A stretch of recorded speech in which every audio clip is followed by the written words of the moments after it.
ఈరోజు ఉదయం 10 గంటలకు నాకు నమ్మదగిన సమాచారం వచ్చింది.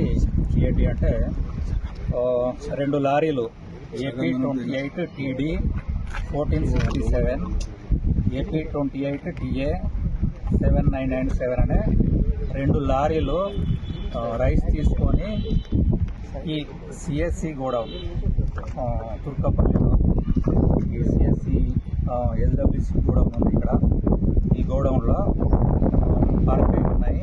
అవి అనుమానాస్పద రైస్ అని చెప్పేసి సమాచారంతో మేము ఇమీడియట్గా vigilance and civil supplies head office team ఇక్కడికి రష్ అయినాం. రష్ అయిన తర్వాత ఈ 2 వెహికల్స్ ఇక్కడ పార్క్ చేసి ఉన్నవి కనుక్కున్నాం.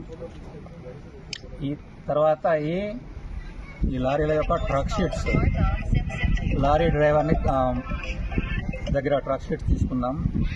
2 ట్రక్ షీట్స్ వెరిఫై చేస్తే ఇవి శ్రీ హనుమాన్ రైస్ మిల్ తుర్కపల్లి నుండి అతను CMR రైస్ మిల్లు CMR బాకీ కింద ఈ 2 లారీలు ఒక్కొక్క లారీలో 290 క్వింటాల్స్ 2 లారీలు కలిపేసేసి 580 క్వింటాల్స్ లోడ్ రైస్ CMR కింద అతను గోడౌన్కు అప్పచెప్తున్నారు. దానికోసం ఇక్కడికి వచ్చినాయి.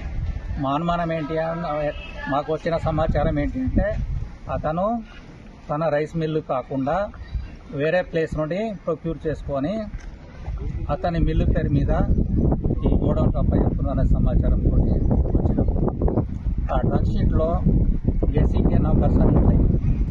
ఈ civil supplies ACK number allot చేస్తుంది. ఆ ACK నంబర్స్ మ్యాచ్ చేస్తే ఏదైతే అసైన్ చేసిన లారీకి అసైన్ చేసిన లోడ్కి అసైన్ చేసిన ACK నంబర్ అలాంటి బ్యాగు సింగిల్ బ్యాగ్ కూడా ఏ లారీలో మ్యాచ్ కావట్లేదు.